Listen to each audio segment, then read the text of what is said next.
రానా దగ్గుబాటి ఈ పేరుకు ప్రత్యేక పరిచయం అవసరం లేదు. దగ్గుబాటి వారి వారసుడుగా సినీ పరిశ్రమలోకి అడుగుపెట్టి తనకంటూ ఒక ప్రత్యేక స్థానాన్ని నిలదొక్కున్నాడు. అయితే బాహుబలితో ఎంత మంచి పేరు తెచ్చుకున్నాడో మనందరికీ తెలిసిన విషయమే.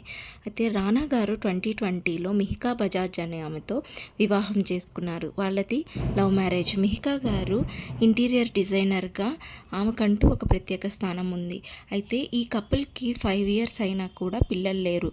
అయితే ఈ 5 ఇయర్స్లో ఒక 10 సార్లు వాళ్ళిద్దరు ప్రెగ్నెంట్ అయ్యారని ఒక రూమర్స్ ఎన్నోసార్లు వచ్చినప్పటికీ వాళ్ళు సోషల్ మీడియా ద్వారా ఖండించారు.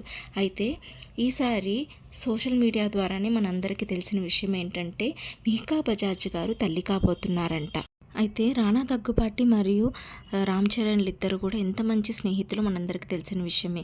రీసెంట్గానే ఉపాసన గారు రెండోసారి తల్లి కాబోతున్నారని దివాళీ రోజు మనందరికీ ఆమె శ్రీమంతం వీడియో వైరల్గా మారింది. అయితే అలాగే ఇప్పుడు మిహికా మరియు రానాలు ఇద్దరు కూడా పేరెంట్స్ కాబోతున్నారు న్యూస్ ఇప్పుడు ఇంటర్నెట్లో వైరల్గా మారింది. అయితే ఈ కపుల్ సోషల్ మీడియా ద్వారా మనందరికీ తెలియజేస్తారని సమాచారం. దగ్గుబాటి వారు 3rd జనరేషన్ కిడ్ కోసం అందరూ ఫ్యాన్స్ కూడా ఎక్సైట్ అవుతున్నారు.